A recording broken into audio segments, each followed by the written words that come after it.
Hello दोस्तों, आप सबको नमस्कार। आज हम पढ़ने जा रहे हैं गांधी जी के बारे में। इससे पहले हम पढ़ चुके हैं कुछ डिटेल, उसको रिपीट कर लीजिएगा। और गांधी जी पार्ट 1 में ऐसा लिखा होगा यूट्यूब पे, ये हम कर चुके हैं। इसके बाद हम करने जा रहे हैं, ये भी कर चुके हैं, ये भी कर चुके हैं। काफ़ी ज़्यादा डिटेलिंग हो गई है, बस आपको देखना। ये चंपारण वगैरह ये सब हो चुका है, ये देख लीजिएगा। ये भी हो चुका है। और इसके बाद हमें करना है 1600 से कुछ डिटेलिंग करना है। इसके बाद फिर फैक्ट पे आते हैं। तो यहाँ तक हो चुका है 1600 से लेके 1813। 1600 से लेकर 1813 तक ब्रिटिश ईस्ट इंडिया कंपनी का भारत में व्यापारिक एकाधिकार था। कब तक था? 1600 से लेकर 1813 तक, क्योंकि एकाधिकार इस समय समाप्त किया गया था और सिर्फ बचा था कौन कौन? एक तो चाय बचा था और एक चीन बचा था। चाय और चीन के साथ एकाधिकार व्यापार था, ये भी जाके 1833 में 1833 का जब एक्ट बना, चार्टर बना, तो उस समय ये भी ख़त्म हो गया। तो सारा एकाधिकार ख़त्म हो गया ब्रिटिश ईस्ट इंडिया कंपनी का। कब? 33 में। लेकिन 1813 तक एकाधिकार था और 2 ही सिर्फ बचा हुआ था। ये हिस्ट्री में पढ़ चुके हैं। 1813 तक ब्रिटेन में औद्योगिक क्रांति आ चुकी थी, यानी कि 18वीं सदी तक देखा जाए, 1800 तक ब्रिटेन में औद्योगिक क्रांति आ गई थी। और ब्रिटेन में जो औद्योगिक क्रांति आई थी वो वस्त्र उद्योग था। क्योंकि आप जानते ही, यहाँ हमारे यहाँ बंगाल से लेके जाते थे सूत, कॉटन वगैरह वगैरह। 1813 में चार्टर्ड एक्ट 1813 में चार्टर एक आया था, जो उसमें ब्रिटिश इंडिया कंपनी का सारा व्यापारिक एकाधिकार वापस ले लिया गया था। सिर्फ चाय और चीन, चाय, चीन और अफीम, चाय हो गया, अफीम हो गया और चीन हो गया के साथ व्यापार को छोड़कर। देखिए ये अफीम भी है, अफीम, चीन और चाय, व्यापार को छोड़कर। देन ब्रिटेन के सभी व्यापारियों के लिए भारत में व्यापार खुला। मतलब इसके बाद ही सभी व्यापारियों के लिए भारत में व्यापार खुल गया।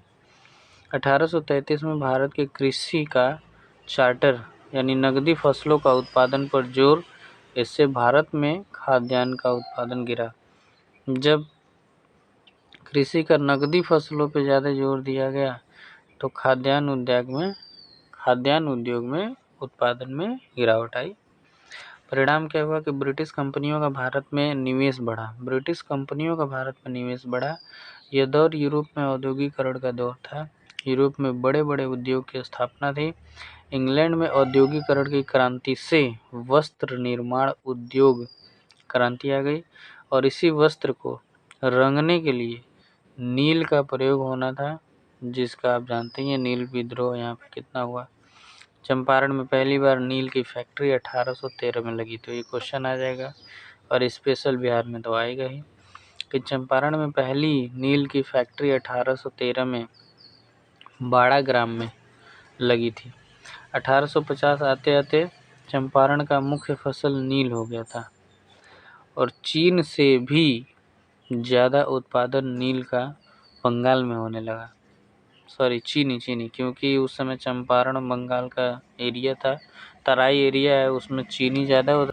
तो चीनी ज़्यादा होने के कारण वो चीनी यानी कि गन्ना उत्पादन कम करके नील की खेती ज़्यादा करने लगे। इसके प्रति अगर देखा जाए तो प्रति विद्या 19 रुपये दिए जाते थे। विद्या प्रति बीघा जो होता है ना, बीघा 20 बिस्वा का 1 बीघा होता है ना, या हमारे यहाँ कहते हैं 20 कट्ठा का 1 बीघा होता है। तो 1 बीघा में 19 रुपये दिए जाते थे। सोचिए उस समय। शुरू में 2 प्रकार की खेती होती थी। एक जीरात, जो कि नीले किसान प्रत्यक्ष रूप से खेती करते थे, और एक असामी बार कूट तौनी और खुरकी और 3 कठिया। ये मतलब खेती के प्रकार हैं। कूट तौनी है, खुरकी है, 3 कठिया है, और जीरात में नीले है, यानी कि नील किसान के प्रत्यक्ष रूप से खेती करना। आइए आगे देखते हैं। बहुत ही इम्पोर्टेंट, ये सब गांधी जी के युग की बात हो रही है। देन 3 कठिया सिस्टम के बारे में हम लोग जानते हैं डिटेल में, एक बार देख लेते हैं। प्रत्येक 1 बीघे में यानी 20 कट्ठे में 3 कट्ठा नील की खेती की जाती है, इसीलिए 3 कठिया बोलते हैं कि 1 बीघा में 3 कट्ठा नील अनिवार्य रूप से बोना है। किसानों की यही समस्या थी और तकाबी ऋण जो देते थे उसमें बेचारे किसान डूबते जा रहे थे। इससे छुटकारा चाहते थे, नील उत्पादन से भी छुटकारा चाहते थे, 3 कठिया सिस्टम से भी मुक्ति चाहते थे। 1866-67 में ललसरिया विद्रोह हुआ था। इससे पचकठिया पद्धति से मुक्ति। यहाँ पे पचकठिया है, अक्सर 3 कठिया की बात आती है ना, तो जो ललसरिया विद्रोह हुआ था 1866-67 में, वो पचकठिया पद्धति से मुक्ति चाहते थे, इसलिए विद्रोह किए थे। देन 1896 में जर्मनी में रासायनिक रंग की खोज हो गई थी। कब हुई थी? 1896 में, जब जर्मनी में रासायनिक मतलब नील के कलर की यानी रंग की जब खोज हो गई, इसके परिणाम स्वरूप यूरोप की बाज़ारों में नील की मांग गिर गई। क्योंकि आर्टिफिशियल रंग की खोज हो गई, क्योंकि अब कृत्रिम रंग कलर का प्रयोग होने लगा और नीले जमींदार और बगान मालिक भी मुक्ति चाहते थे। तो मनमाना लगान वसूली होती थी, जानते ही हैं। तो जब जर्मनी में 1896 में कलर की खोज हो गई, तो फिर धीरे धीरे इस चीज़ का गिरावट आ जाएगा। रामचंद्र शुक्ल की अगर बात करें तो किसान नेता थे। जन्म मुरली मरहवा चंपारण में हुआ था। पत्नी इनकी केवला देवी हैं और पिता कोलाहल शुक्ल है। 1915 की बात करें तो रामचंद्र शुक्ल के कहने पर 1915 में गणेश शंकर विद्यार्थी ने अपनी पत्रिका में प्रताप यानी गणेश शंकर विद्यार्थी पत्रिका निकालते थे, प्रताप नाम की, चंपारण के किसानों की दुर्दशा पर लेख लिखा। ठीक है, यानी कि चंपारण के किसानों पे एक पत्रिका प्रताप पत्रिका में गणेश शंकर विद्यार्थी ने लेख लिखा किसानों के लिए। और 1916 में आप जानते हैं कि लखनऊ अधिवेशन हुआ। लखनऊ पैक्ट में क्या हुआ? बृज किशोर प्रसाद की सलाह पर राजकुमार शुक्ल, किसने सलाह दी? बृज किशोर प्रसाद की सलाह पर राजकुमार शुक्ल गांधी जी से मिलते हैं और चंपारण आने के लिए आग्रह किया। क्योंकि वो आए थे पटेल जी से मिलने के लिए, गांधी जी का तो नया एंट्री हुआ था ना। बृज किशोर बाबू बिहार के सेवा जीवन का प्राण है। तो बृज किशोर बाबू जिनकी सलाह पे ये राजकुमार शुक्ल आए हुए थे 1916 में लखनऊ में, बृज किशोर बाबू वही जो बिहार के सेवा जीवन का प्राण है। 10 अप्रैल गांधी जी पटना के रास्ते मुजफ्फरपुर पहुंचे, यानी मुजफ्फरपुर कब पहुंचे? 10 अप्रैल को। और यह जेबी कृपलानी ने स्वागत किया। यहाँ पर जेबी कृपलानी ने स्वागत किया। 15 अप्रैल को मोतिहारी पहुंचे। मोतिहारी जो कि तिरहुत जिला में पड़ता है, तिरहुत प्रमंडल में पड़ता है। ठीक। देन पहली रात अमोलवा निवासी संत राउत के घर गुजारे। कोई वहाँ पे अमोलवा में एक निवासी थे, संत का नाम था राउत, उनके घर पहुँचे, पहली रात गुजारे वहाँ पे 15 अप्रैल को। चंपारण में धारा 144 लागू हो गई, क्योंकि गांधी जी के जाने के बाद वहाँ पे भीड़ उमड़ गई। गांधी जी को चंपारण छोड़ने को कहा गया। गांधी जी मना कर देते हैं कि हम चंपारण से नहीं जाएंगे अभी। 16 अप्रैल को अशांति फैलाने के जुर्म में गिरफ्तारी हो गई। 16 अप्रैल को क्या हुआ? अशांति फैलाने के जुर्म में गिरफ्तारी हो गई और 17 अप्रैल को 100 रुपये के जुर्माने पर छोड़ा गया। देन क्या हुआ? सत्याग्रह, जनसभा हुआ, यात्रा हुआ, स्वतंत्रता का नारा लगा, स्वच्छता का संदेशन, अहिंसा का, सत्याग्रह का संदेश, जागरूकता इत्यादि चीज़ों का वहाँ पे गांधी जी ने शुरुआत की। CF एंड्रयूज जो दीनबंधु के नाम से जाने जाते हैं, वो वहाँ पे आई थिंक होंगे, तभी तो। आगे सहयोगी में अगर देखा जाए तो चंपारण में सहयोगी कौन कौन बने? महादेव देसाई, नरहरि पारिख, JV कृपलानी जिन्होंने स्वागत किया, राम नवमी प्रसाद, शंभू शरण शर्मा, डॉक्टर राजेंद्र प्रसाद भी हैं, कृपलानी भी हैं, और ये लोग तो स्पेशल बिहार से ही हैं। अनुग्रह नारायण सिन्हा है कि सिंह है? अनुग्रह नारायण सिन्हा है। मजरुल हक, ये लोग बहुत ही क्रांतिकारी लोग हैं, इन लोग का नाम बार बार आएगा, ध्यान रखिएगा। बिहार के तत्कालिक उपराज्यपाल उस समय थे, उपराज्यपाल एडवर्ड गेट थे। सोचिए ध्यान से, एडवर्ड गेट उस समय बिहार के तत्कालिक थे, यानी कि 1917 की बात हो रही है।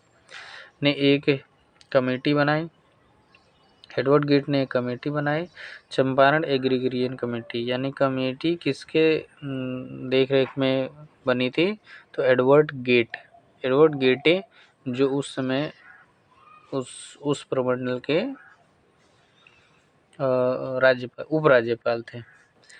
समस्या की जांच के लिए कमेटी बताई, चंपारण एग्रीगेरियन कमेटी। अध्यक्ष अगर देखें तो CF स्लाई अध्यक्ष हैं, और सदस्य अगर देखा जाए तो गांधी जी इसके सदस्य हैं।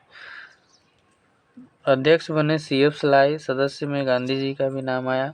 रिपोर्ट थोड़ा यहाँ देख लेते हैं। चंपारण सत्याग्रह के दौरान गांधी जी की जान बचाई गई बतख मियाँ के द्वारा। ये बहुत ही खतरनाक घटना है। उसमें जहर वगैरह की बात हुई थी कि उनके दूध के गिलास में जहर था, तो जो बतख मियाँ थे वो राजेंद्र प्रसाद से इशारे में बोल दिए कि गांधी जी के गिलास में जहर बा।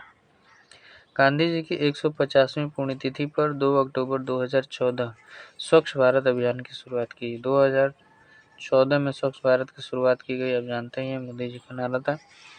अच्छा, चूंकि ये एग्रीगेरियन कमेटी बनी थी, उसका रिपोर्ट था अवैध रूप से वसूला गया 25% कर किसानों को वापस दिया जाए और तिनकठिया पद्धति का समापन किया जाए।